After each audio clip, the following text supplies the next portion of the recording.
like to welcome everybody here to this series of videos that I'm doing that pertain to the skills to the 1820s to 1840 mountain man era here in the United States. One of the things that the people that lived in this country during that time period and before and after was the process of brain tanning, taking the animal's skin and turning it into usable leather, mostly garment, clothing, dresses, shirts, and things of that nature. As the term brain tanning implies, this is what was used, was the animal's brain in the tanning process. Once the hide had been fleshed, once it had been dehaired, then the animal's brain was pushed through the pores of the flesh, and the chemicals, the enzymes in the brain, the oils in the brain would actually allow the hide to relax enough so that they can manipulate it to turn it into usable leather. But before I really get into that process, I want to dispel a few things that I have learned over the years regarding brain tanning. There are three things I would like to discuss just briefly. And myself, having been brain tanning for nearly 3 decades, I've actually kind of sat back, watched, listened, and observed a few things. Early on, I was querying whether one particular animal's brain was better over another, and at that time beef brain was pretty readily available at your grocery stores. And at that time, everybody that was brain tanning would say, oh, beef brain's the best, you'll get nothing better. And then I started asking, what about pig brain? Oh no, you want to stay away from pig brain. Pig brains don't do as good a job.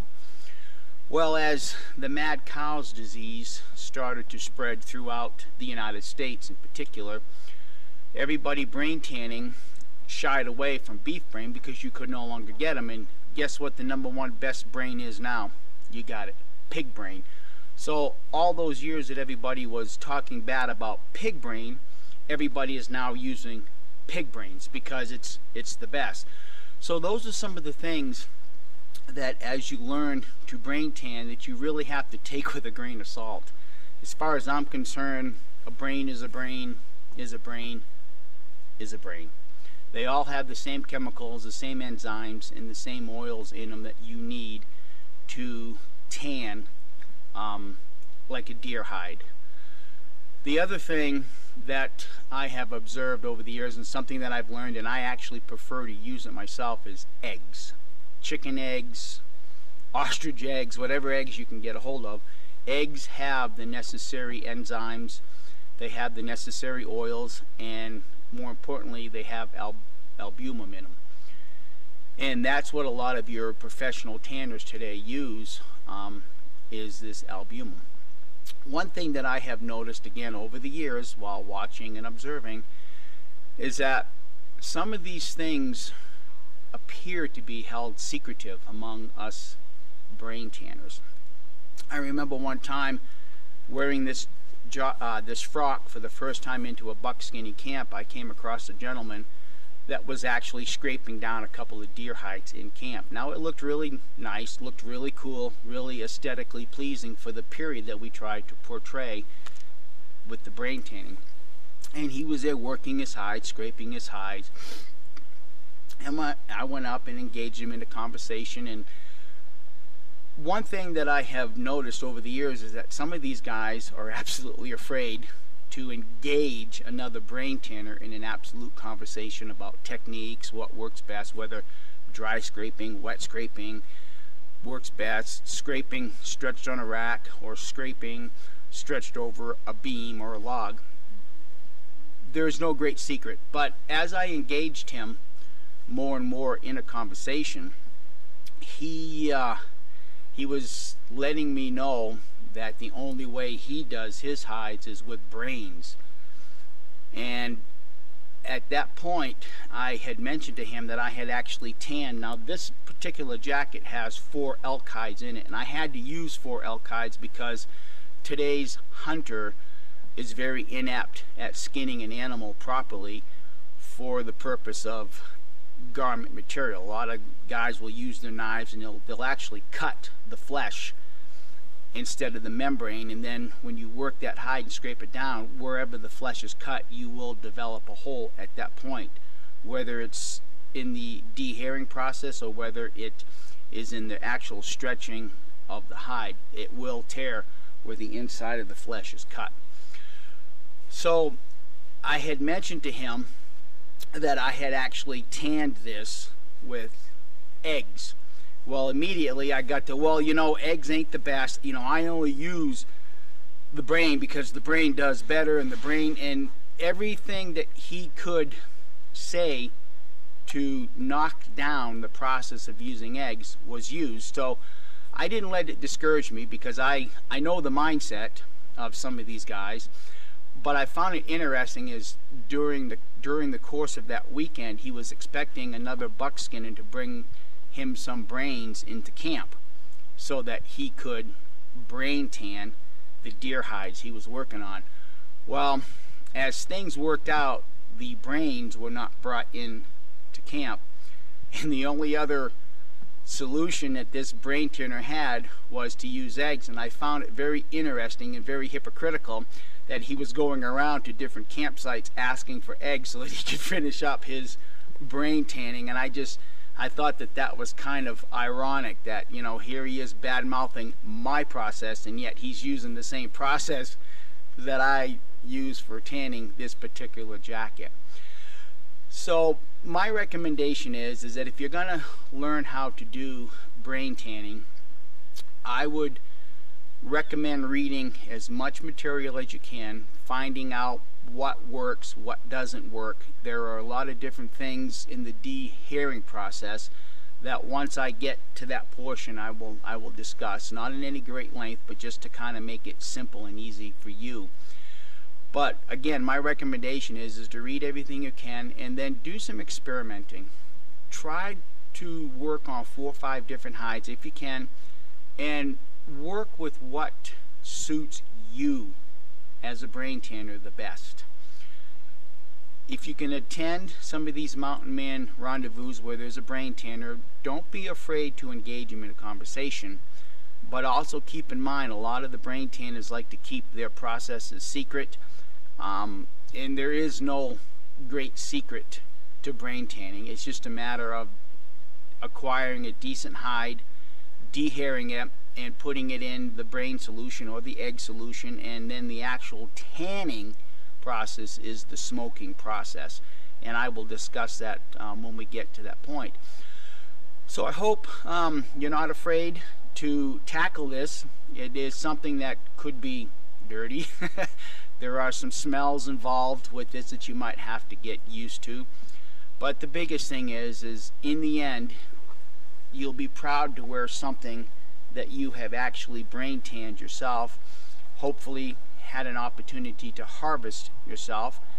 But the biggest thing is that don't let any one brain tanner tell you what is the absolute best process, because the things that I have learned in the past 3 decades is that you'll want to work with what works best for you, and that's all that really matters in the end. And don't be afraid to leave a few comments in the comment section down below.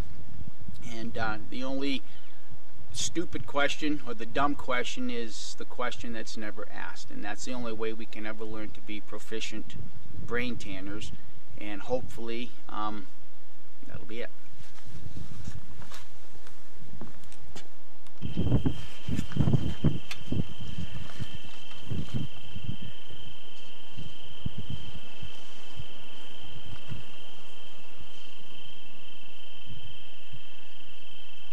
Okay, before I actually get into the fleshing process, I want to discuss a little bit about a fleshing beam.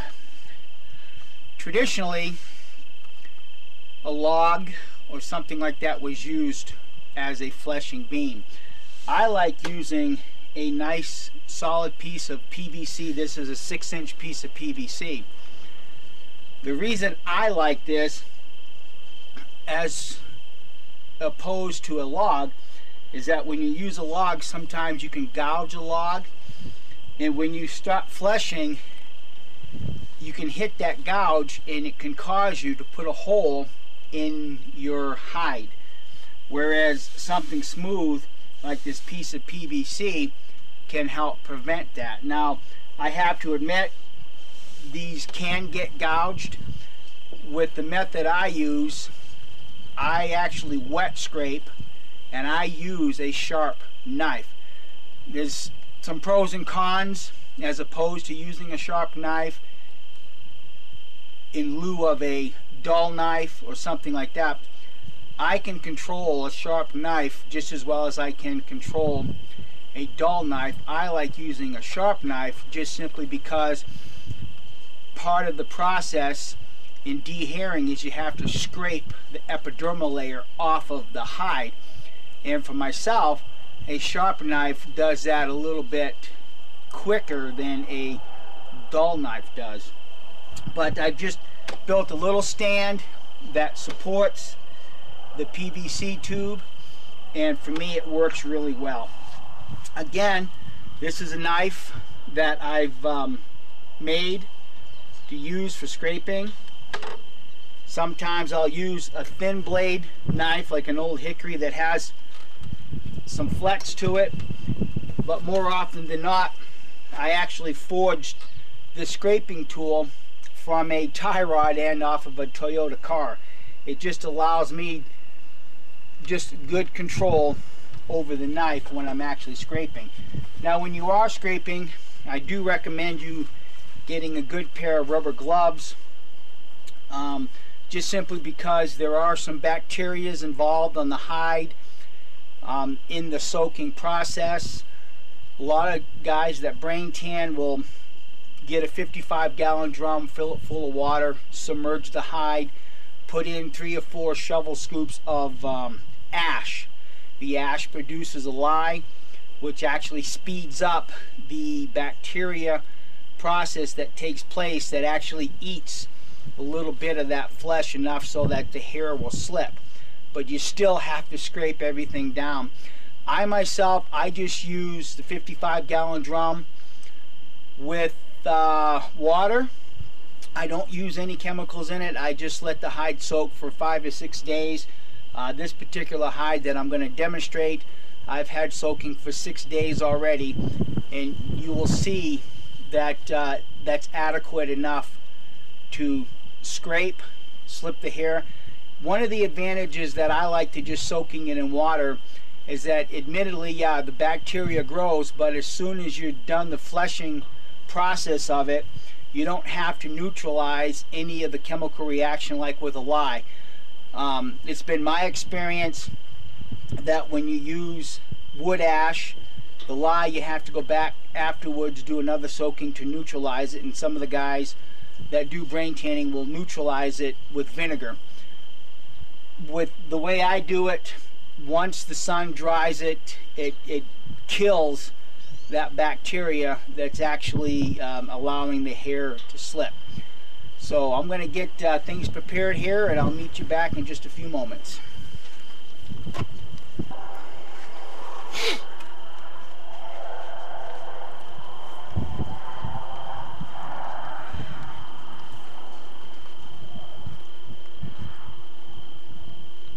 Okay, this was a deer that I actually harvested this year, and I'm going to start the scraping process. And as you can see, with just a little bit of pressure, the hair is slipping. So the time for scraping is optimal.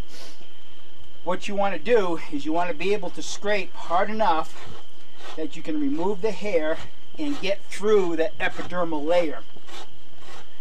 Getting through the epidermal layer is critical to the brain tanning process, excuse me, because what you want to do is you want to be able to get your solution, whether it be brains or whether it be eggs, to get through the pores of the hide. This is important because if your tanning solution or your brain solution or your egg solution does not get through the pores, then your hide will dry with hard spots. So this does take a little bit of work, a little bit of effort. You can tell when you're getting through the epidermal layer, because you will actually see the pores of the hide open up. And you can probably hear the scraping that I'm doing, and you can always look at the bottom of your knife or your scraping tool to see the epidermal layer coming off with the hair. And that's why I prefer to use a sharp knife, because I can get through that layer of skin the same time I'm pushing the hair off.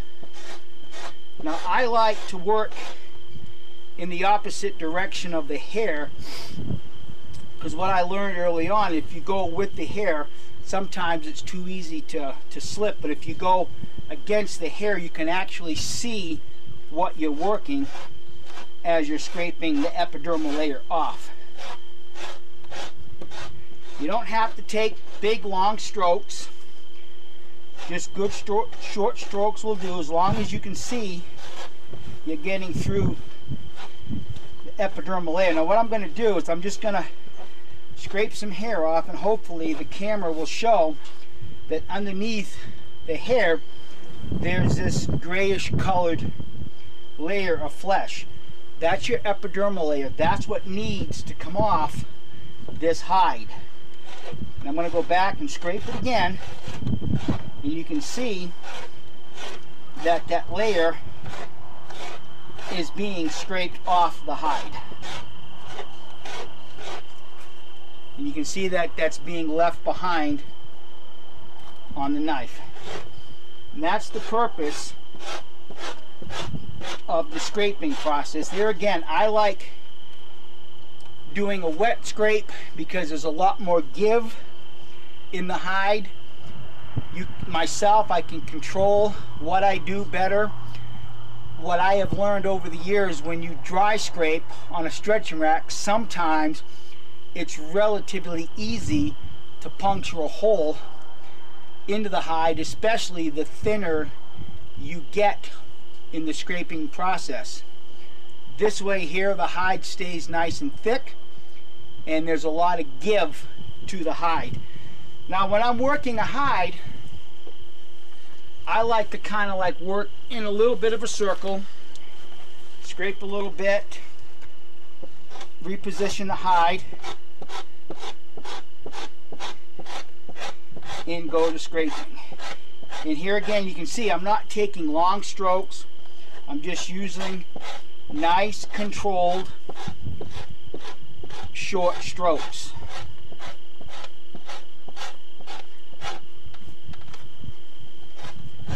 Sometimes in the scraping process, you'll leave scraping marks behind in the hide. Myself, that don't bother me. I know some of the brain tanners like absolutely smooth looking hides, and when I'm after a hide that has to be absolutely smoothed, what I do is after I soften it, then I'll go back over it with a pumice stone, a very coarse pumice stone, and that'll get a lot of the scrape marks out of the hide, because what you're actually doing is you're actually thinning the hide at that point to where you're sanding basically off those scraping marks. So I don't worry about that at this point. For the products that I make out of brain tan, for myself and the customers that I sell to, they like that more rustic look in the hides that I produce. So there again, that is a matter of personal preference. So I'm going to get back to work, and I'll join you as I progress. Okay, as you're working these hides, you have to be mindful that there's going to be some spots on the hide that are going to be a little tough to scrape through. One of the areas that sometimes can be kind of tough is the back end where the hide is really thick. Sometimes it takes a little bit longer for the bacteria to eat through, you know, the epidermal layer to make it, you know, to make the hair slip. Just work it slow, be patient. You don't have to get any big hurry. The other area that you have to be really cautious about is the belly portion of the game. You can see that it's pretty thin as compared to where the main portion of the body is. What I recommend is when you get to this portion, just work it slow, because this is where you can very easily cut through the flesh, keeping in mind that it is very, very thin. So work slow, work light, and with the right technique and the right pressure, you can see that that epidermal layer will be able to scrape right off.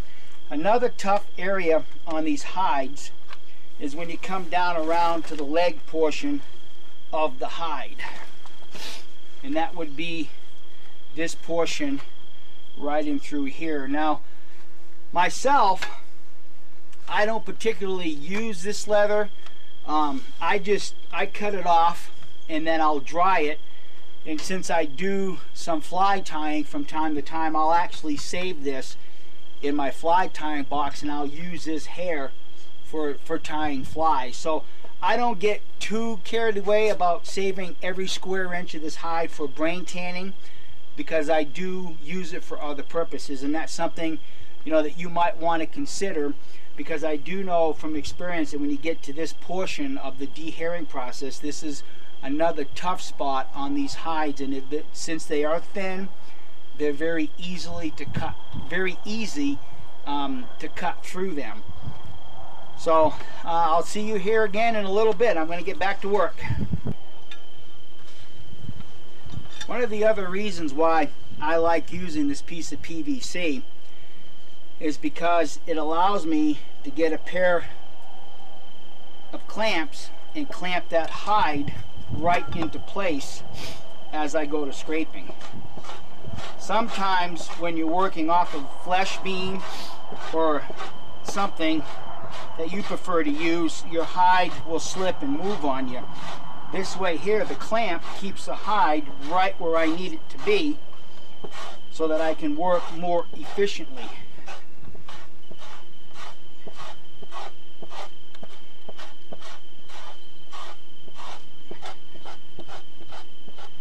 And also, it's important to keep the bottom of your knife, your scraping tool, clean, because you will get a buildup of hair that sticks to your scraping tool.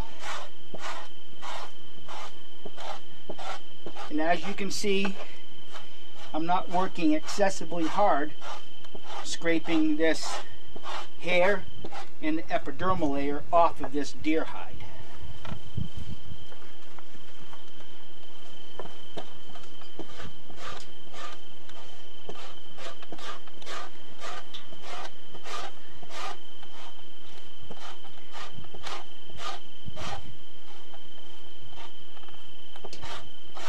With some experience, on an average size deer, you should be able to have it scraped down relatively easy in a couple of hours.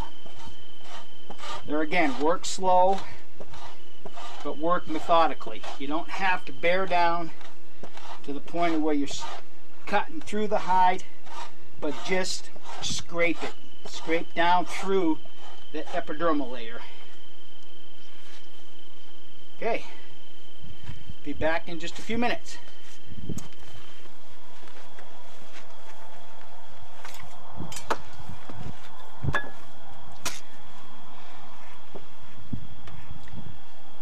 I get asked from time to time,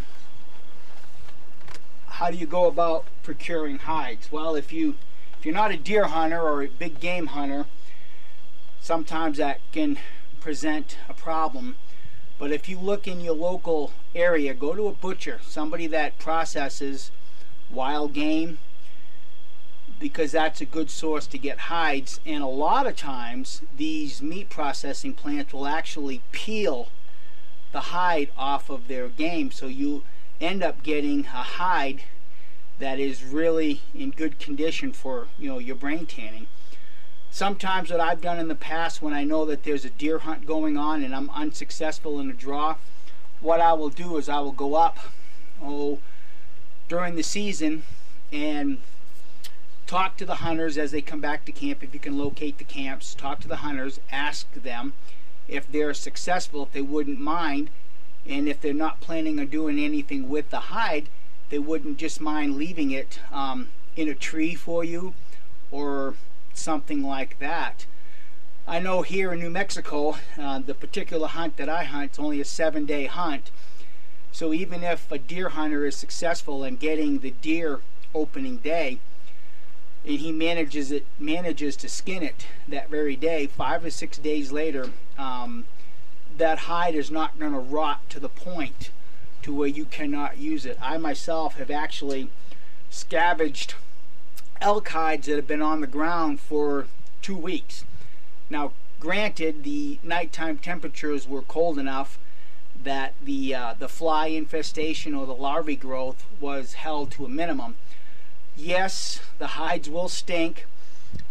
They might even be gross because some of these people that skin their hides will leave some of the, you know, the inner meat, sometimes the belly wall will be left behind. Once you get them home, soak them down, and then just scrape off the flesh, what would be the inside of the animal. Scrape that meat off. If you don't have time to process it right away, what you can do to preserve the hide, you can either ball it up and put it in a freezer, or what I do, just simply because I don't have a tremendous amount of freezer room, I will just lay it out and let the sun dry it, and then I will store it until till I have an opportunity to get to it. Now earlier, actually yesterday, I had dehaired 3 deer hides that I actually harvested 2 years ago off of a hunt that I was unsuccessful in, but the camp closest to me managed to harvest 3 deer. Now granted, when you do pick up hides off of a hunt like that, you don't know what you're going to get. And 2 of the hides that I did manage to salvage had some pretty big cut marks in them. To me, that's not a big deal because I make pouches and things like that, so I've learned to cut around the holes and, you know, make best use of the hide that I can when they're that damaged. This particular hide here was a deer that I actually harvested this year, as I mentioned earlier. I actually peeled the hide off of the animal, so I actually have a hide that only has 2 bullet holes in them, 1 entry wound and 1 exit wound. So if I can take my time and do a good enough job on this, I will avoid cutting holes in it as I'm scraping it. But there again, there are sources. If you know people that do hunt, you can just ask them if they would just mind giving you the hide, and more often than not, they will give you the hide. One other thing that I've tried doing is I've advertised locally in papers, sometimes like, you know, on a laundromat, I'll put a little flyer up that I buy deer hides and buy elk hides. Just so you'll have a little bit of a baseline, I am willing to pay $10 to $20 per hide. But before I actually purchase it, I let the potential seller know that if there are cut marks on the inside of the hide, I take $1 off for every cut mark, because every one of those cut marks will produce a hole in that hide by the time you're finished. Whether you're fleshing it, or whether you're dehairing it, or whether during the stretching and softening and drying process, those cut marks will produce a hole. So after a couple of times of buying hides off of these hunters, they quickly learned that if they want the full amount, they will peel the hide off of the game instead of using a knife to cut it off. So those are just some ideas, some options where you can locate workable, usable hides. I do want to mention this. Historically, the Native American Indians preferred to use bighorn sheep goat hides for their clothing material. Yeah, deer was abundant, elk was abundant, but the bighorn sheep is what they preferred to use. And if you live in an area such as like I do here in New Mexico, a lot of farmers raise sheep, not the bighorn sheep, but they do raise sheep, and you can actually get some really good hides and really good quality material, usable material, once you've gone through the tanning process. So those are just some thoughts. I'm going to get back to work before it dries out too much. One thing I'd like to point out at this point is that before you begin dehairing your hide, you'll want to make sure that you scrape all the membrane and all the fat chunks that may still be remaining on the flesh side of the hide. And the reason I suggest this, and the reason why I mention it, is you have a little chunk of fat right here. When you're dehairing it, if your knife hits that just right, it could cause you to skip, which could cause you to cut a hole in your hide that you're processing. So the point being is, the cleaner the flesh side of the hide is, the less likely your knife is going to skip, causing you to put a hole in your hide, which I have already managed to do in this particular hide. So I will show that a little bit later. It's not a huge hole. It's not something I can't live without. It's just something that I have to deal with when I get to the actual tanning process. Okay, as you can see, I'm getting to the finishing point of this hide. This is actually the neck portion of the deer. Now keep in mind that when you get to this portion, you're going to have to bear down a little bit harder in the scraping process, because the hide is actually thicker there, and it's a little harder to bulldoze or push the hair and the epidermal at the same time. So I'm just going to keep at it here until I get it dehaired. But you can actually hear the knife scraping, and there again you can see I tend to keep the bottom of the knife as clean as I can. Keep in mind too that when you're actually scraping, you're not scraping with the entire portion of the knife. You're only scraping with that little bit that's touching the rounded surface of this PVC, or in some cases the log, the fleshing beam.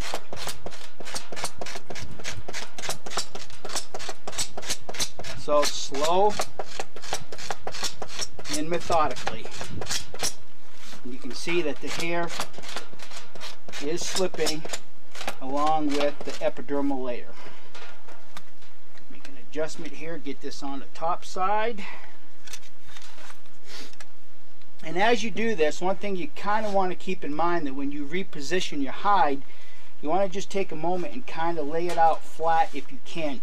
Sometimes, if you're not careful, you might have a little fold underneath, and when you go to scrape that with the fold underneath, you might cause a skip, which will sometimes cause you to cut a hole in the hide. That's why it's very important that when you've fleshed the deer, you want to do as good a job as you can getting off the fat and most of the membrane. Now I myself I'm not too concerned with getting every bit of the membrane off, because in the actual tanning process, and as the hide is drying, that membrane can actually be peeled off, and or if you have a good coarse pumice stone, you can actually pumice stone it off. And when I get to that portion of the video, I will actually demonstrate that. But for now, we just want to concern ourselves with dehairing and getting all of the epidermal layer off. Okay, for me, that's well enough.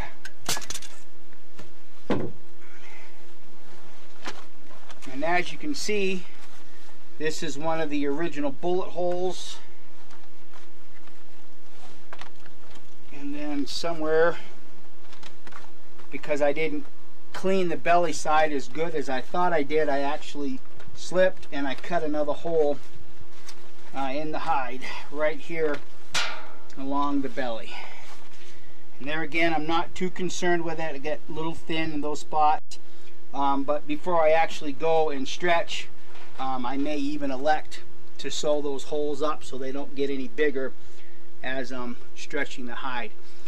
Now, one question that often gets overlooked when I'm teaching and instructing how to do brain tanning and dehairing is that even though the students watching, they're visually seeing what's taking place, they often forget to ask, well, how do you know if you've done a good enough job getting the epidermal layer off? Well, I will demonstrate that here in a minute, but the trick or the secret to it is when you get your hide dehaired, get a bucket of hot water. You don't want it so hot that it scalds your hand, because the theory behind it is if it's hot enough to burn you, it'll burn the hide.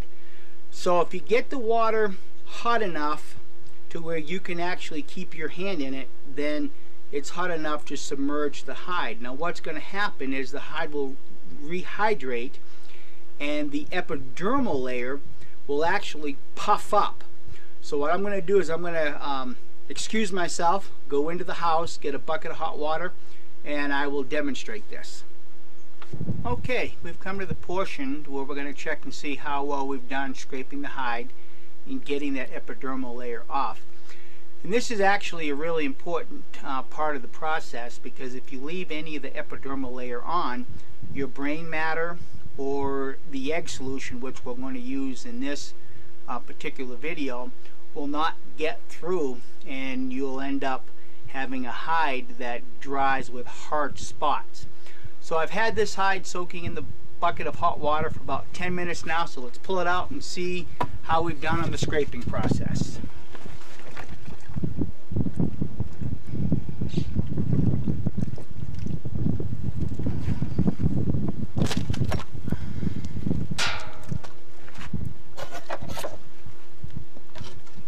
Okay, now one thing, you'll have to train your eye to determine what actually is the epidermal layer and what actually is a hill or valley that's created through the scraping process. As you learn this technique and become more familiar with it, you will understand and realize right away that no two scrapes have the same amount of pressure. So you're going to cut some spots and scrape some spots a little deeper, some spots a little lighter. So with a little bit of experience, you can kind of see that the epidermal layer is puffed up and it's kind of shiny. I know the camera can't pick this up, but I will show what's left on my knife. The epidermal layer comes across as, in this particular hide, white and shiny. So you want to look the hide over. Now I myself, I just go ahead and just generally re-scrape the hide, not putting a tremendous amount of pressure. It serves two purposes. It ensures me that I'm getting the epidermal layer off, and it also thins the hide down a little bit in the more thicker spots. You can see right here, I'm hoping the camera can pick it up, it's kind of puffed up, it's kind of shiny. So I'll go ahead and start scraping there, and you can see that the epidermal layer is coming off. So I'm going to get back to work here, and we'll see you as soon as I'm finished. As I work on the hide here, when you're reading any books that have to do with brain tanning, there's going to be some terminology that you're not familiar with. When you hear somebody talk about, or reading in a book, they bucked the hide, this is what they're referring to. Once you get the initial hair off, you get most of the epidermal layer off, they'll go back and they'll do what they call, they bucked it. B-U-C-K-E-D, bucked the hide. And that's basically what that terminology means, is you've gone back through and you've scraped it down a second time.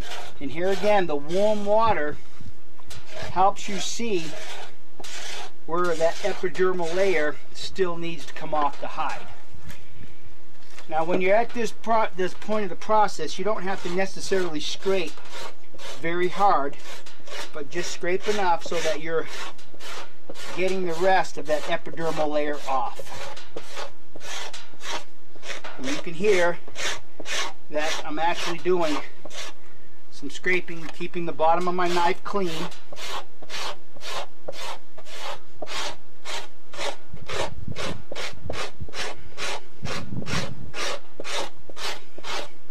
And you can see how much of the hide or the flesh that I'm still scraping off. And here again, I don't worry too much about a perfectly scraped hide, because before I get ready to smoke it for a second time, I'll actually hit this with my pumice stone, and that'll help fluff it up, and that'll help put a smoother surface on the hide before you smoke the hide.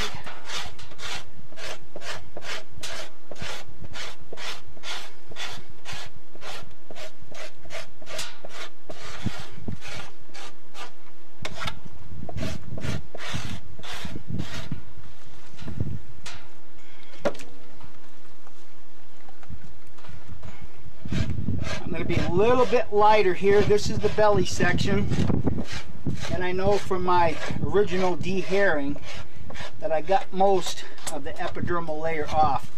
Because the epidermal layer on the belly part of your game is thin to begin with, sometimes you can even peel that epidermal layer off, which is what I did in this particular case in this hide. And there's the hole I put in it, so I'm going to be a little cautious around it.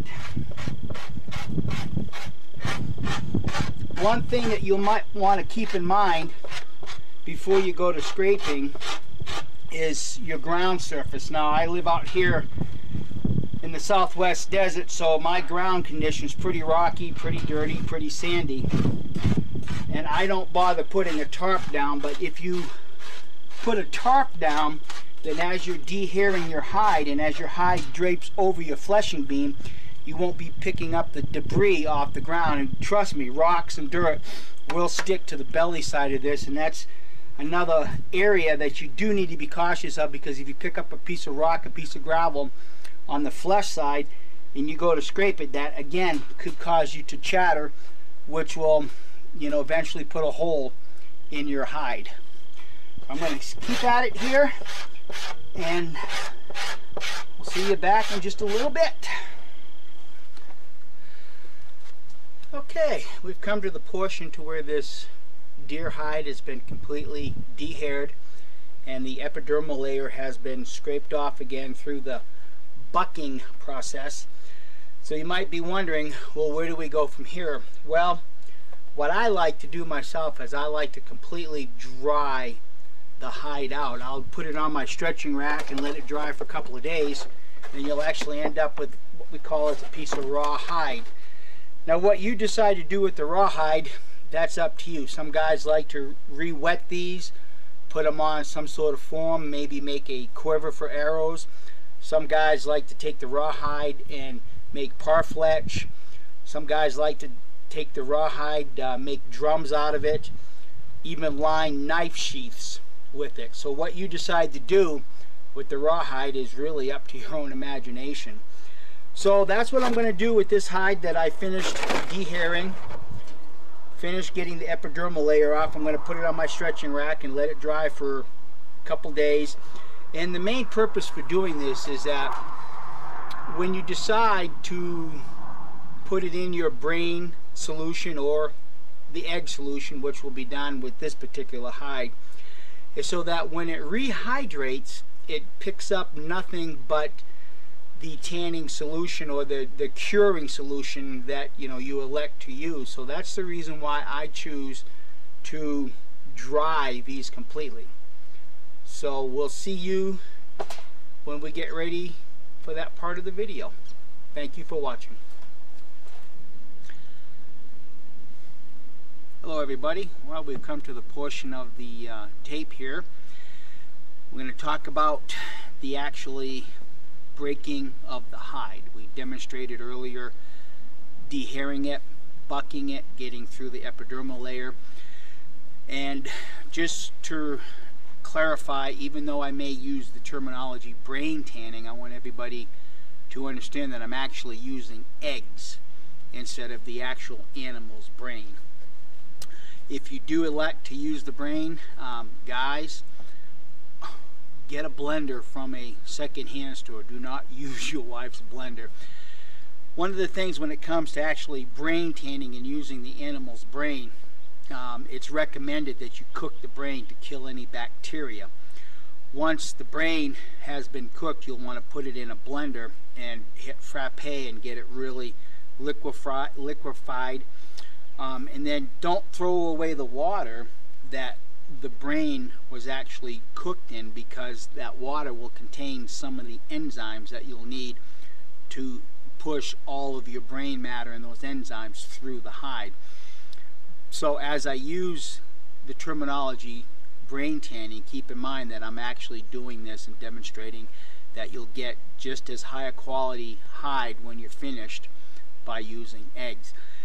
One question that a lot of people ask me is, how many eggs do you use in this process? Well, like the animal's brain, too many eggs can never be too much. For this particular demonstration, I actually used 18 eggs, dozen and a half. And what I did is I filled up a 5-gallon bucket about halfway with hot water, cracked the eggs, put the eggs in there, and whip everything up. Now this particular hide that I've had in the bucket right now, it's been in there since yesterday morning, approximately 24 hours. And as I demonstrated earlier and showed earlier, I like to actually dry the hides completely in the raw hide. This is what we would refer to as raw hide. And the reason I like doing this is so that as it rehydrates, it soaks up all of the proteins or the albumin, which would be in the eggs. And when I do my drying process, I like to actually dry it over a pole and stretch it out so that when I get ready to put it in my 5-gallon bucket, it's already circular. If I dry it flat, then you have to work the hide into something that'll fit into the bucket. And which I'm actually going to start soaking this particular hide today so that it'll be ready for me tomorrow. But what we're going to be discussing mainly today is the breaking portion of the hide. And really what you want to do at this point, as I have a rock holding the hide down, because sometimes as the hide rehydrates, there's air pockets that get in the fold and the hide will actually float above your mixture. Now you can see specifically the raw hide, what the raw hide looks like. This hide has been soaking for 24 hours, and you can see that it's well rehydrated and it takes on kind of a creamy white color. And you can also see some spots where you may have missed some of the epidermal layer, because again it'll swell up, but I'm not too concerned about that at this point, because I will demonstrate later what you can do with a really coarse pumice stone to get some of that off. But when we get to what I discuss about breaking, I don't know if the camera can quite pick it up, but you can see that as I pull the hide, it stretches and it takes on a different color. Well, what we really want to do at this point is wring out the excess water. Let me let the car go by.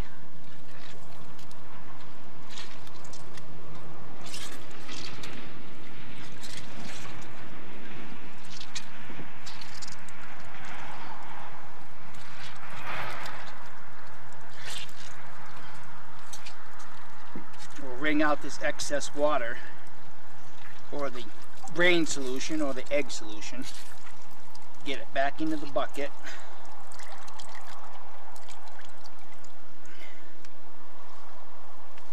And as you can see, the hide pretty much looks like a wet noodle at this point. I'm going to put that down there for now. Whoops. I'm going to start soaking this hide. I'm going to work that in the bucket. Now don't worry about getting all of that hide submerged at once. What's going to happen as the bottom portion of the hide rehydrates, it'll become more flexible, and then you can actually shove more of the hide into the bucket. So now what we want to do is we want to get to the point to where I'm going to actually reposition the camera and get it, because I want to be able to show at this point what you really want to do is you want to wring out as much of the moisture out of your rehydrated hide. And something else that you might want to keep in mind, if you're looking to make just rawhide, you want to make products out of rawhide, then what you need to do is when you rehydrate it in water only. Okay, because if you try to rehydrate it in the egg solution or the brain tan, then what you're actually doing is you're actually curing the hide, and you'll never be able to get rawhide again. So if you're gonna scrape down a hide for the purpose of rawhide, when you get ready to work it, just rehydrate it with pure water. So let's pause for the cause. We'll get over to the to my stretching rack, and I'll show you what I do to get the excess tanning solution, the brain matter, out of the hide. Okay, here we are. We're going to work at wringing out some of the moisture that's in this hide.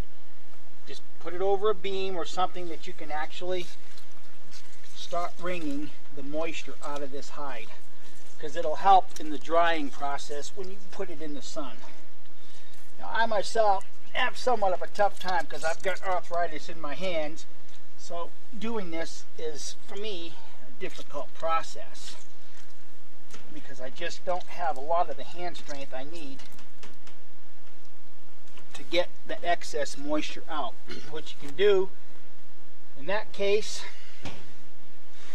if you can, and if the hide will allow, tie a little knot in it and then use a stick as leverage. Now, I did not tie a knot in this, but I'm just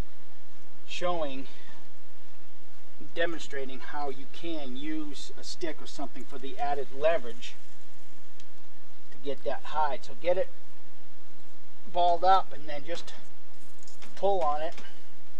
Now, this particular process serves two purposes. It helps get the excess water, braining solution out of the hide, but it also forces it through the pores of the hide also, which is very important because that is part of your curing, the curing process. And as you can see, there's quite a bit of water and braining solution coming through that hide, and you can usually tell if it's getting through the hide because certain portions of it will actually bubble up. So what I'll do is just open the hide back up, and I'll just reposition it so I can wring out some more of the solution.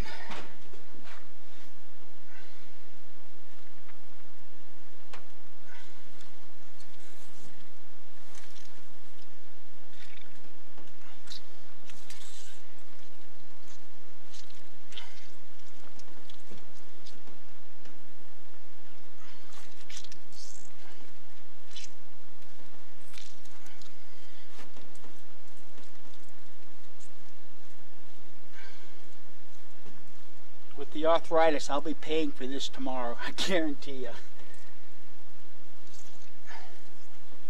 because we haven't even gotten to the stretching part yet.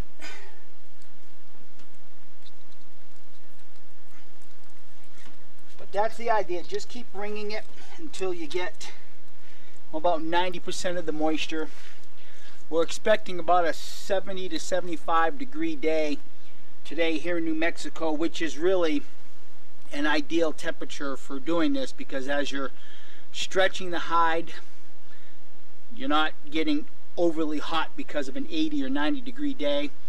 And also with the 70s temperature, the hide doesn't dry out too quick, which actually gives you more working time to soften it, because really what you want to accomplish is, as the hide is drying out, you want to be manipulating the hide so that it maintains a flexibility, maintains that cloth-like feel that leather has.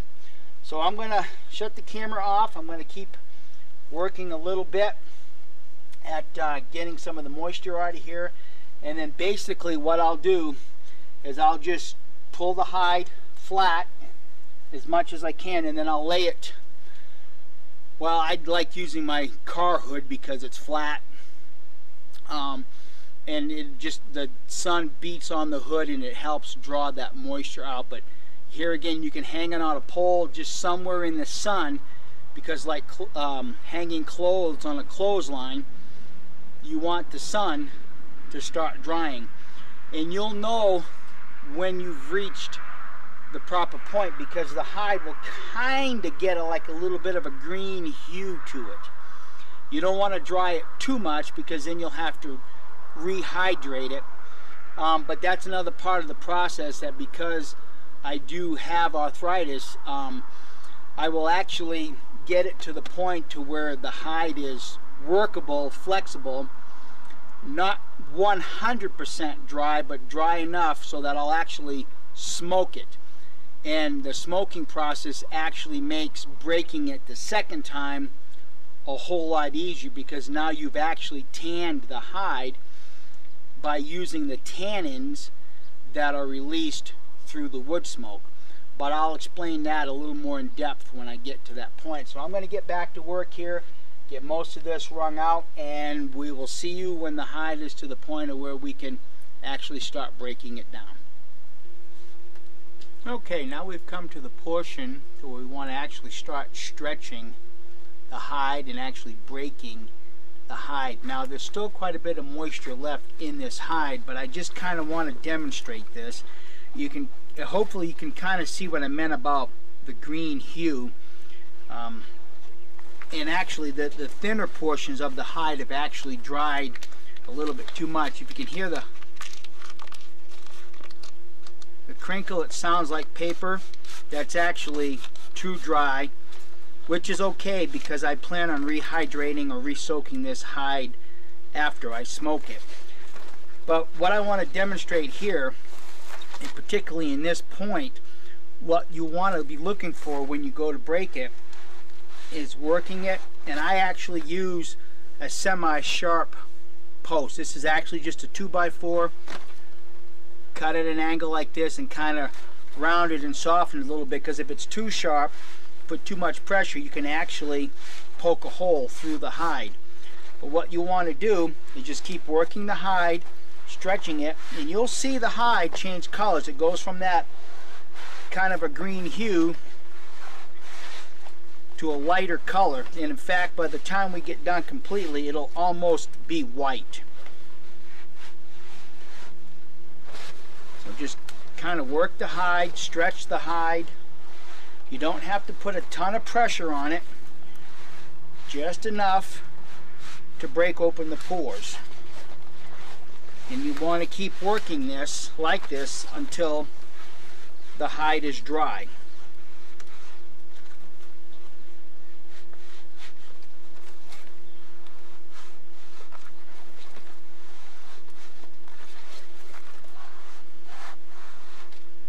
There's not any magic way to work it from center to out or from the edges to the center. Just kind of work the portions that are beginning to dry out, and typically it'll be the edges, particularly around the belly, because that's where the skin is the thinnest.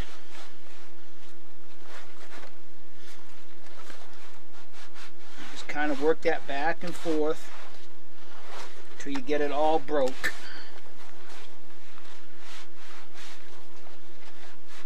Now I've actually let this hide dry for about 30 minutes. And it's not scorching hot this day either, so it is taking a lot longer for it to dry out than you would normally expect. But you just work the hide, stretch it, and get all those fibers to start manipulating. Now a lot of guys that do this can break a hide in one stretching, but in order to do that you have to stay with it pretty much until it's completely done.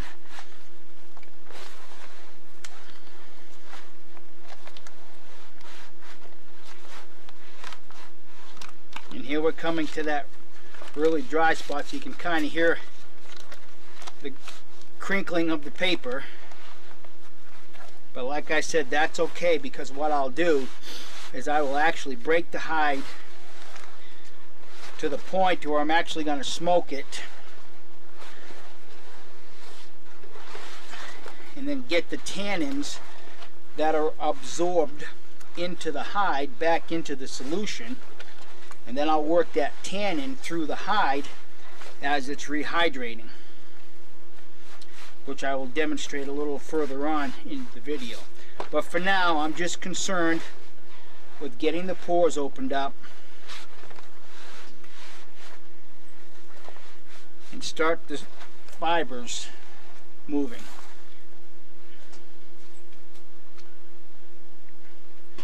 And a lot of times you can just manipulate it by hand.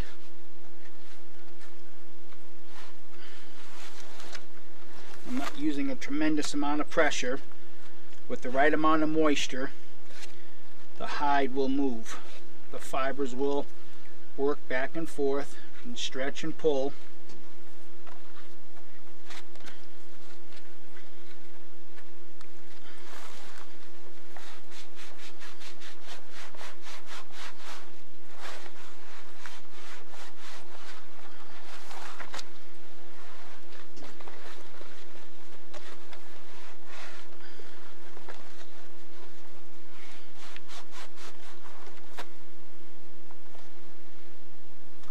Kind of see where the drier portions are actually turning a white color.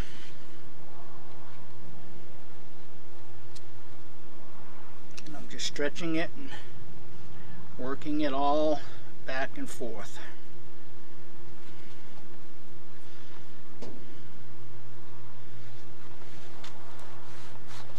And contrary to some historical fantasies, women didn't chew the hide soft. They were actually working it, manipulating it, pretty much like I am right here. And with just the right amount of moisture, you can see that I'm actually getting quite a bit of stretch out of this hide.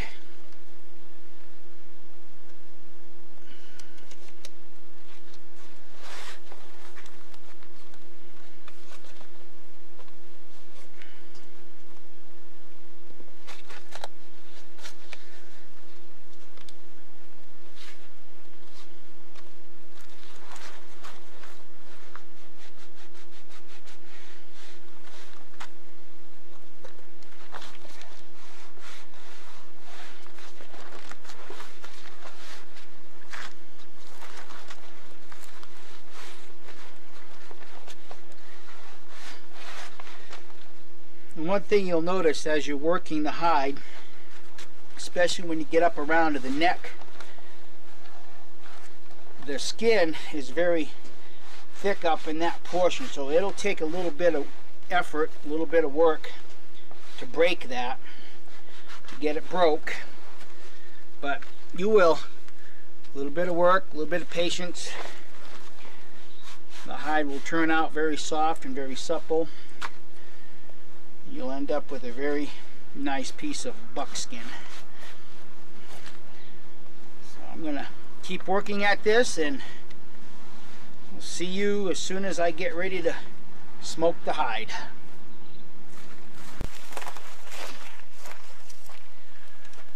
Okay, well, I had to switch to Plan 13B. I broke my 2x4 that I had in the grounds because I hadn't really done any hides for the past 2 years, and I think the termites got the better half of that 2x4. But I had made a sawhorse that'll serve the same purpose. Kind of move it around here. I actually put a piece of maple, sharpened it, and I have it actually on the front of the sawhorse. When I do bigger hides, I actually like this because I can get up above it, put a little bit more down pressure, but more importantly, it keeps a lot of the hide off of the ground at the same time.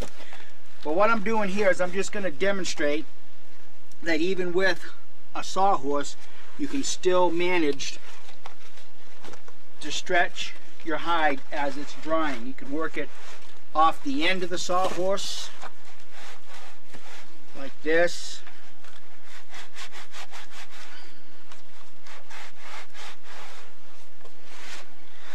As you can see, I'm working that moisture right out of it as it's drying.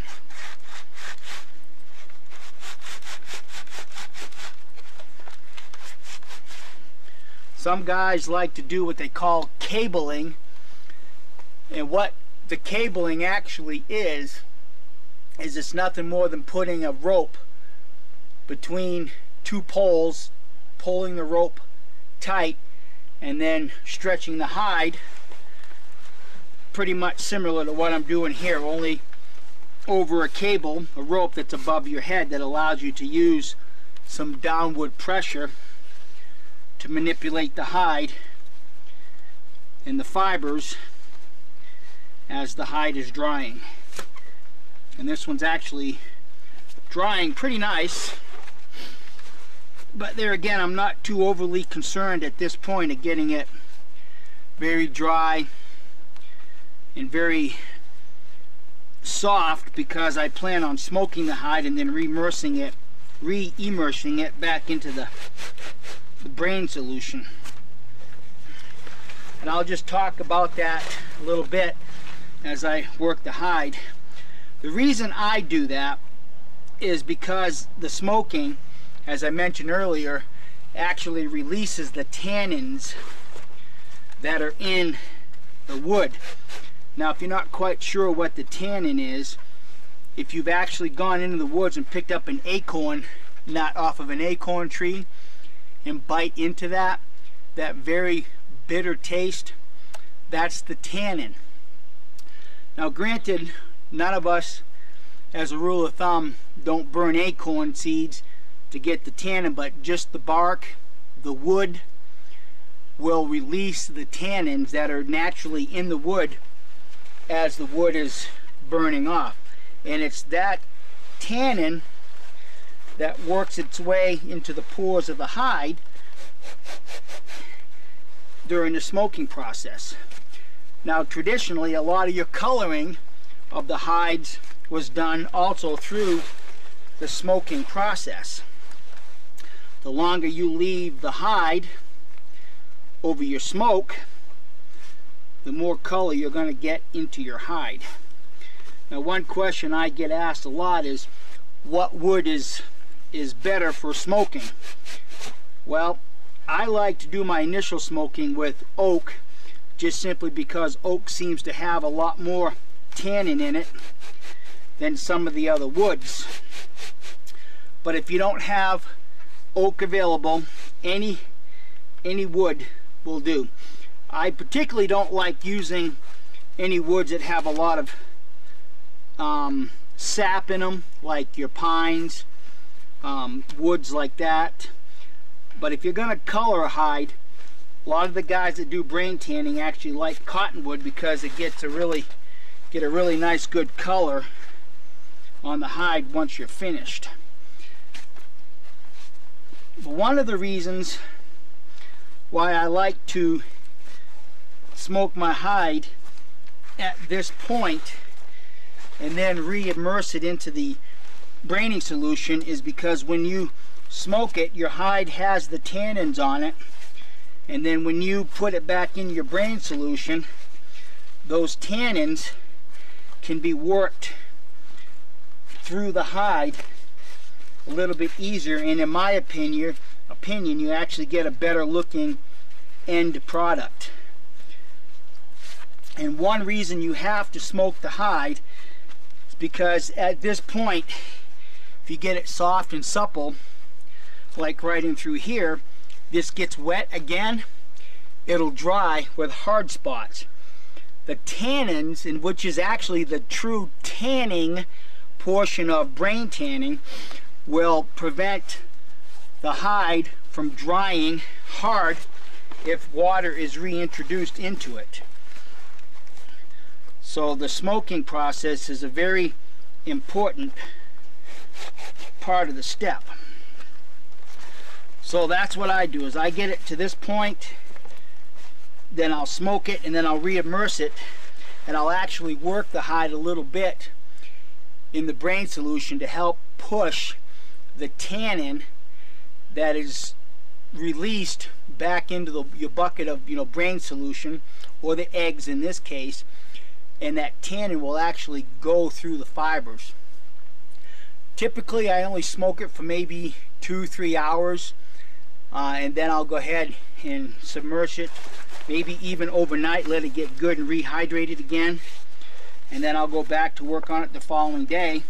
And because the tannins are already through the fibers and the pores of the skin, when it dries, it does not dry with hard spots, or at least that's been my experience with it.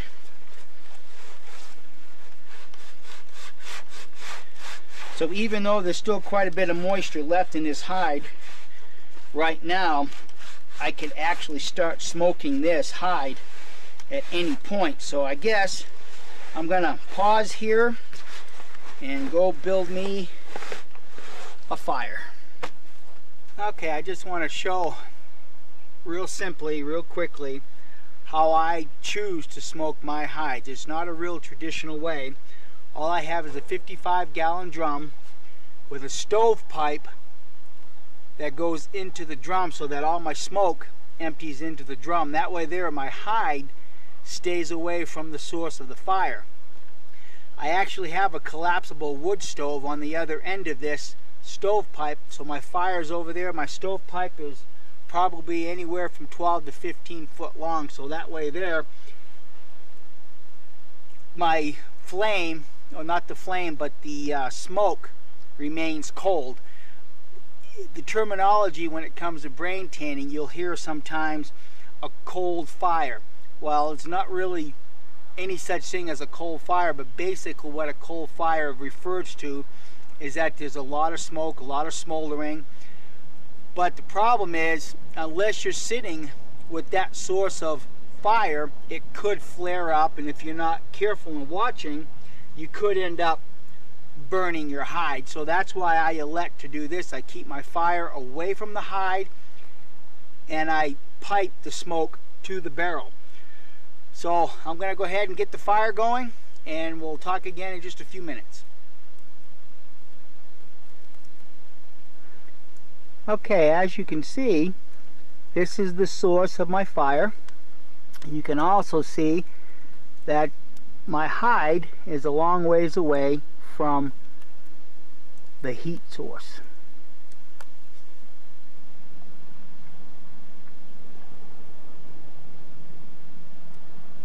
Okay, as you can see, for me, this method of smoking a hide works very, very well.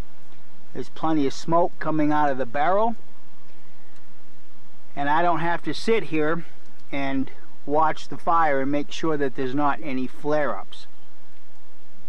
So for me, this works very well. And as I mentioned earlier, I will probably let this hide sit here and smoke here for, I don't know, maybe 2-3 hours, and then I'll go ahead and re-submerge it back into the braining solution so that all of the tannins that the hide is absorbing right now through the smoking process will be re-released into the brain mixture, and then I'll work that through the hide, so when I work the hide a second time, when it dries, it should dry soft and supple.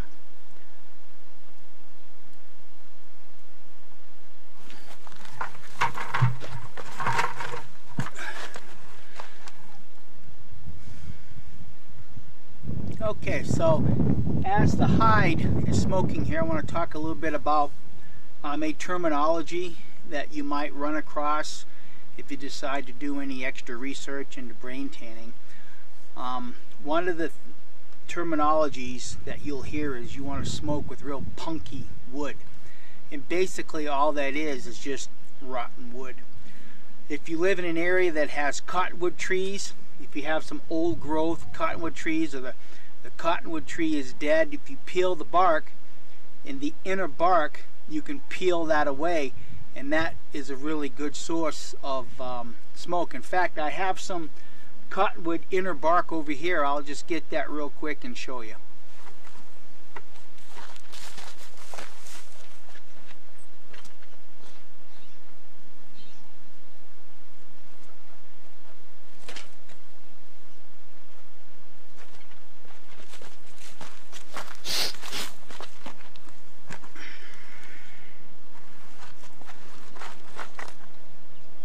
Okay, here's what I was mentioning about the inner bark. Cottonwood tree, this inner bark here really produces a lot of smoke in your fire to release all of the tannins that you need to release to actually tan your hide. So if you live in an area that's real woodsy, you know as well as I do, you don't have to spend a lot of time in the woods to find some old rotten trees that would produce a lot of smoke. But if you do not live in an area where there's a lot of old growth, a lot of forest available, there is another source. I myself, also being a woodworker, save all of my wood shavings, especially what comes out of my jointing machine, my jointer. I save all of this, and when I get to the point where I actually want to smother the fire that is in my wood stove, I'll actually smother the fire with these wood shavings, and that'll produce a lot of smoke because these wood shavings actually mimic the punky wood that's desirable for creating a lot of smoke. But as you can see right now, I've got a good amount of smoke that's coming from my fire right now. So I think I'm gonna go find me a good book to read. Okay, here we are again to this next portion of our brain tanning. Just to kind of let you know where we're at this point. Yesterday I was demonstrating stretching the hide, breaking the hide, and actually smoking it. I did manage to get both of my deer hides smoked. In fact, I was up after dark last night, still smoking, but I wanted to get it done. I did get them resubmerged in a fresh batch of curing material, braining solution, however you wish to refer to it is fine. And they've been soaking overnight. It doesn't really hurt the hide at all to resubmerge it in a fresh curing solution. At this point, because the hide has been smoked, you're not going to damage the hide. You're just not going to do it. If you leave it in there for a few weeks, and you let the bacteria continue to grow, you could cause some damage. But it's also worthy to re-note something. Yesterday ended up being kind of a cloudy day. We really didn't get a lot of good warm sun until like about 3:30, 4 o'clock, and I actually pulled the second hide out of my curing solution, wrung it out, and within 30 minutes, because I put it on my vehicle's hood and stretched and laid it all out flat, it was able to dry within 30 minutes. So I was able to get it broken and been able to get it to the burning barrel, the smoking barrel. But you should also bear in mind that if you, during this process, you come to the point where you're not going to get good weather for a few days, what you can do is just let the hide dry out, because if you interrupt this portion, you're not going to fail. It's just not going to happen. what you can do is that if you do know you're going to get a couple of days and you've allowed the hide to dry out once it's been cured or even smoked at this point, because I actually smoke my hide at this point, because when I put it back into the solution, I want the tannins that are released from the smoke to go back into my curing solution, and I'm actually going to work this solution through the hides now because I want to make sure that those tannins get through the hide. But when you go to rehydrate the hide, you can either elect to use another egg solution, or another brain if that's what you choose to use, or you could just submerge it in water, because once you've cured the hide, it's not necessary to re-submerge it in another brain or another egg solution. I choose to do it because that just puts more albumin into the hide. If you are planning to rehydrate rawhide, again, just use water, because once your curing solution gets into the hide, you'll never get it back to the point of rawhide again. So let me just demonstrate. I'm going to change the angle of the camera here, so I'm going to demonstrate how you can visually see whether your braining solution in or the tannins are getting through the pores of the hide. So let me. Okay, I've repositioned everything in the sun for one very good reason. It's 42 degrees on this October morning, and there's a slight breeze, so it's a lot cooler in the shade than it is right here. Plus, I thought the camera would probably pick up better what I'm going to be describing next. Since I've had these hides soaking overnight, they're well rehydrated again, and the tannins were redeposited into my tanning solution, or my curing solution. You can actually smell the smoke coming up off of all of this. But to know whether you really got a lot of your curing solution or any of the tannins through the hides, what you can do is pick the hide out, bunch it up like this, and kind of squeeze. And if you can see all the bubbles working up through the hide, then you know that your curing solution and the tannins are actually being pushed, being forced through the pores of the hide. And you can see, hopefully the camera is able to pick it up. Now, didn't get no bubbles, but I can actually see the solution coming through the hide. There you go. Just got to get a big enough bunch.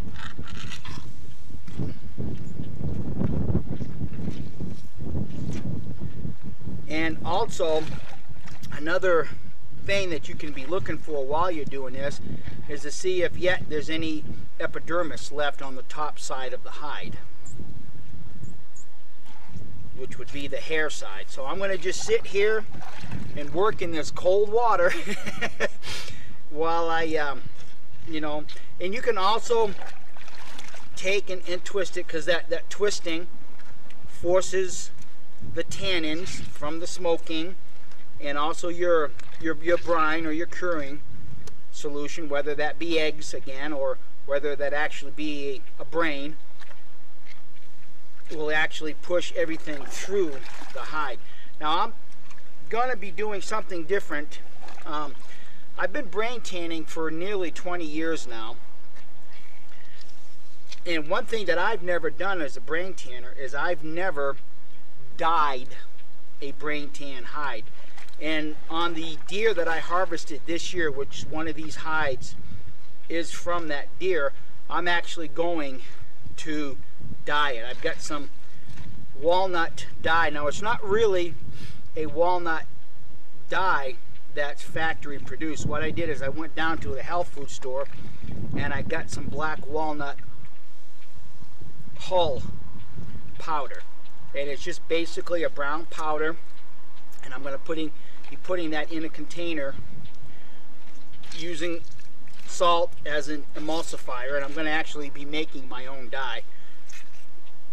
So for me, that's actually going to be a new experience. And as you can see, as I'm twisting it, you can see the curing solution, the brain matter or the eggs, is being forced through the pores of this hide.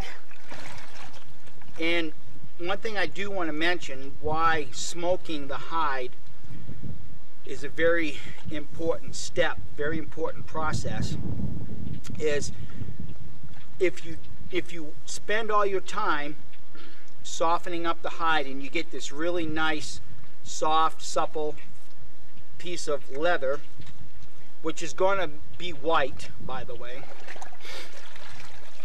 and if you do not smoke it and that hide gets wet, even if it gets a drop of water, when that water dries, you will have a hard spot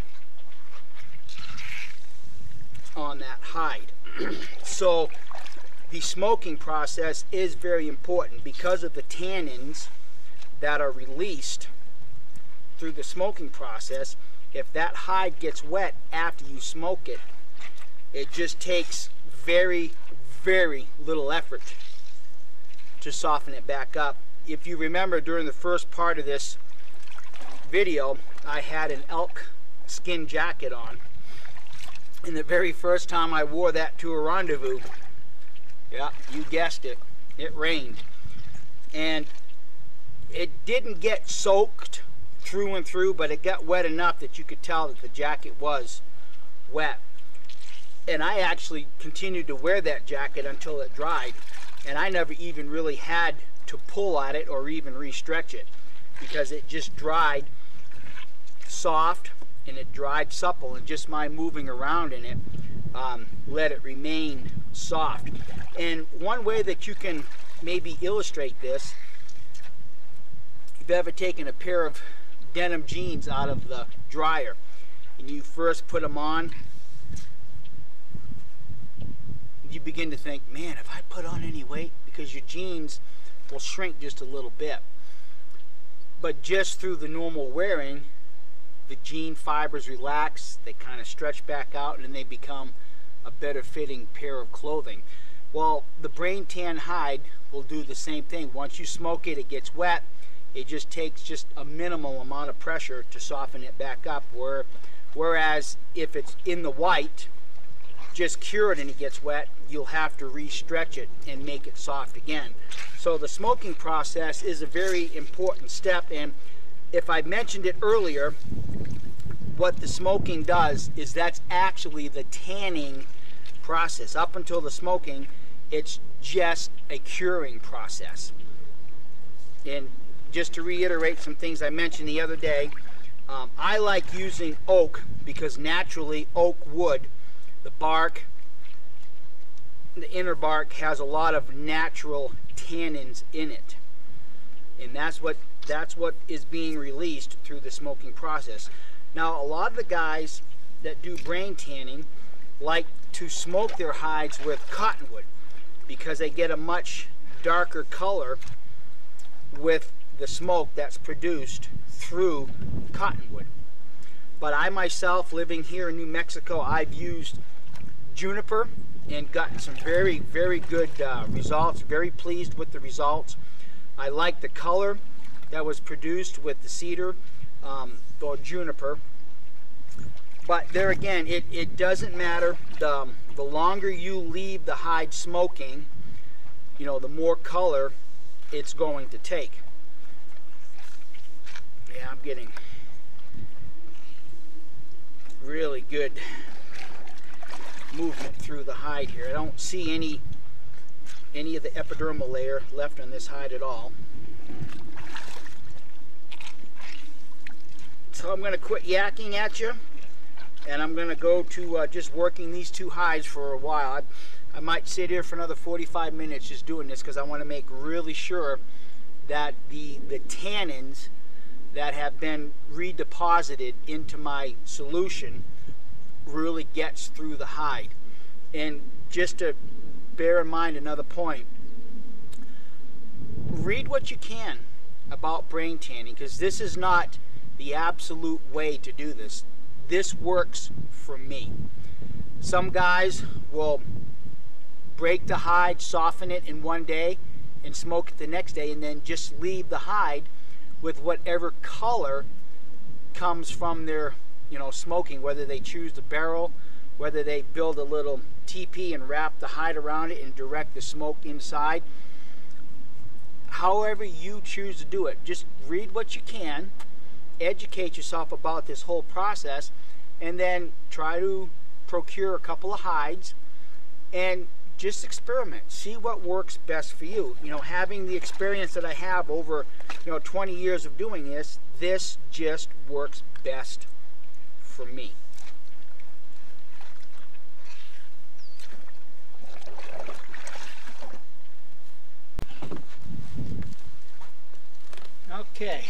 Okay, what I wanted to show here is that sometimes when it comes to wringing these out, more than likely your hide is going to have a bullet hole in it or a scraping hole in it. What you can do to help wring it out and get a lot of the moisture out, as you can see, I've installed a hook up here, and you can actually, you know, put the hook through the hole, and then you can go to wringing it out and getting that excess moisture out of the hide. But also it helps push your brain solution, or in this case also, since I've already pre-smoked the hide, get some of that tannin to push through. Now you want to be careful because your hole more than likely is going to be in a thinner part of the hide, and if it is, just be real careful with the amount of twisting and down pressure, especially since I'm on a chair. At this point, if that breaks, I could actually lose my balance and fall to the ground. Okay, I've got one of the hides dried and softened up. I've already smoked it once, but before I smoke it again, what I'm going to do is I'm going to take my pumice stone and I'm going to felt it a little bit. It'll give me a chance to get some of the excess fibers off it, a chance to smoothen it up. If you do this before you smoke it, then your smoking might turn out a little bit evenly, and if you do it after you smoke it, then you'll end up taking some of the smoke coloring off it because you're actually removing the loose fibers. Now this is actually the belly side, which would actually, I meant to say the flesh side. This is actually the flesh side, and I don't know if the camera can quite pick it up, but you can see I'm actually removing a lot of the excess fibers, and basically some guys might even call it felting it. You do kind of want to be careful a little bit because I am using a very aggressive pumice stone, and you can get through the skin in an easy amount of time. I did want to point something out earlier.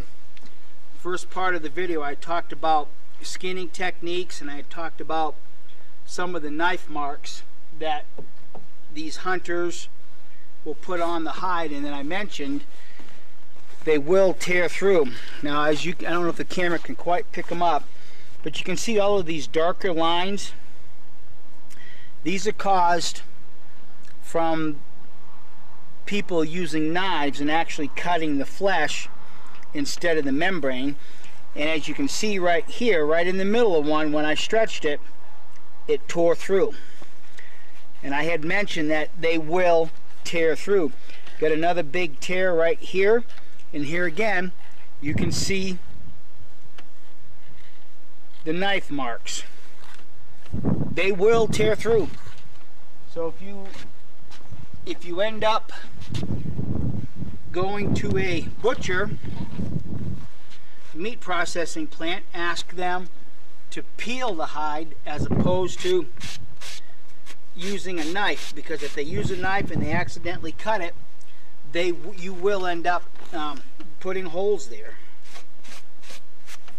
So I'm gonna continue swading.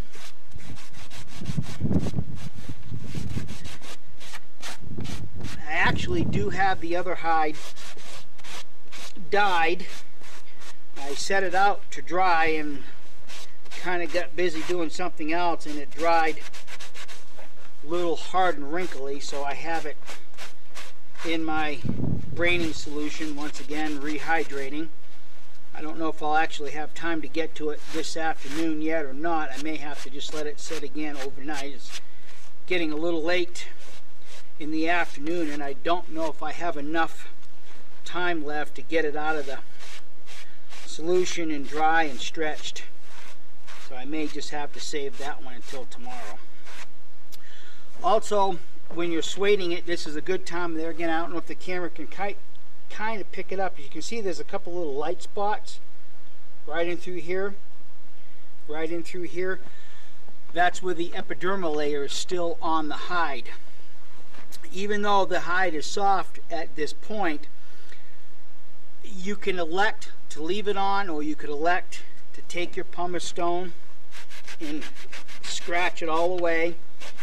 For myself, doing what I do with these hides, it doesn't bother me to leave a little bit of that epidermal layer on there, just simply because for me, in the products that I make with these deer skins, is to me and my customers, it just adds character to it. For instance, if you get a buck that has some old battle scars, they will be left behind on the flesh once you dehair it because it's actually a scar. A lot of my clients actually like it if I make them a pouch and put the battle scar in a prominent position on the pouch flap. There again, it just adds character. If you're deciding to make clothing out of this, you may elect to put it back into your tanning solution and break it down even some more. But the key factor is that when you're breaking the hide down, you really have to stay on it as it's drying, because when you're working the hide, you're actually still pushing the moisture out of the hide itself. So you really want to keep working with that hide until it's dry. You know, if you was to feel this hide itself, there's some parts on here that are actually very, very soft, very supple. There's a couple little spots that might be a little bit hard in some brain tanners' opinions, but for me, it's perfectly fine because I plan on making pouches and things like that with it. So for me at this point, other than smoking it one more time, I'm considering this particular hide finished. So I'll see you when I get on to the my dyed hide, and we'll see you then. Well, here we are at the conclusion, and I'm sure that everybody is anxiously awaiting to see the finished product. But what I'm going to show first is the hide that I picked up around a campsite 2 years ago. This was the smaller of the two hides that I had tanned. If you can kind of see the yellow golden color, I achieved that color by using juniper as the smoking wood.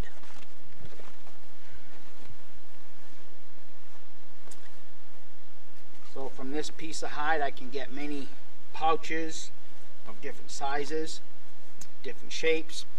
One thing that I do want to discuss here real briefly is that whether you elect to soften this, break the hide by hand, or use a stretching rack with a pole to do all of your your work for you, you're going to end up with the edges remaining a little hard. For myself, I don't worry about that, because even if you elect to stretch this in a hide, you will typically cut the hide out, leaving a portion of those edges behind. So in this instance, I just simply take a pair of scissors and I cut below the hard edges. Now I actually save these myself, because if I need a piece of tying string, I'll just re-soak that and get it soft. You're not working a whole hide, you're just working a small piece, and when it's soft enough and dry enough, then I just cut any lacing or string that I need from those harder edges.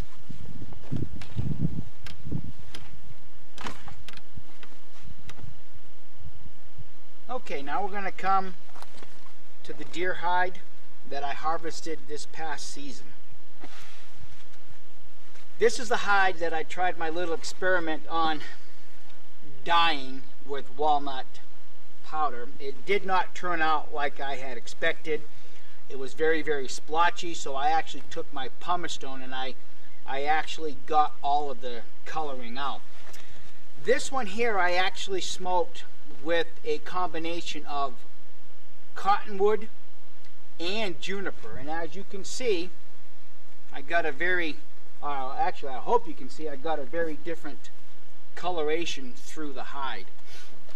Now, something that I want to address, that when you go looking to buy brain tan, you'll need to ask some questions. Some people do their work on brain tan.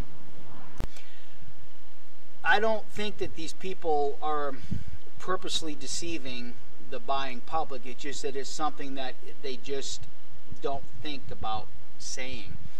There's a very distinct look between commercial brain tan and something that's done in a very natural way, such as this.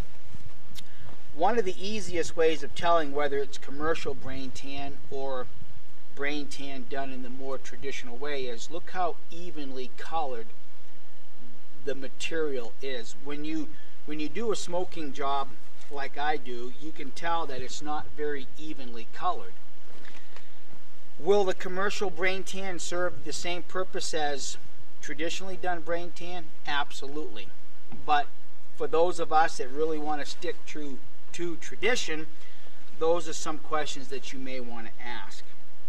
Now, I myself don't get too excited about a hide that's not evenly colored in the traditional way, just simply because over the years I have learned that the sun will fade your smoking job in time. So I don't worry about that. I'm going to show you a few pieces that I've had for a while, and just to show you that, you know, the coloring will come out.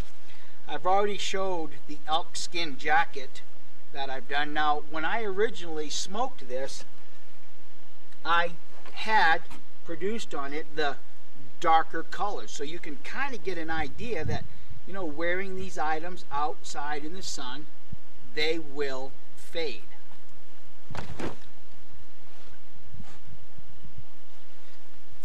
I made this bag. This is my fire starting kit that I've ornately beaded, but as you can see, they have actually faded. Here's a bag that I've been carrying for approximately 20 years now. Now, this particular bag is actually brain tanned, but as you can see, the sun has faded the smoky color. Another bag, again, showing that the sun does fade them. And my war shirt. I've actually had this for about 12 years now. And again, the sun has faded it. Another belt bag. I've had this one for about 15, 16 years also. This is actually brain tanned, not with eggs, but so that's why I don't get excited about looking at a piece of traditionally done brain tanned and not being awed by, oh, how perfectly the coloring is, or how splotchy it is, because I know with time these will fade. And here again, this is something when it comes to buying brain tan, don't be discouraged or put off because it's not evenly colored, because they will fade. So when it comes to sewing brain tan, making a shirt, if you have any questions, feel free to put your questions in the comment down below. But I mainly wanted to demonstrate through this video that you can obtain the same results whether you use the animal's brain or whether you elect to use eggs. You will end up with the same product. So thank you for watching, and we'll see you next time around.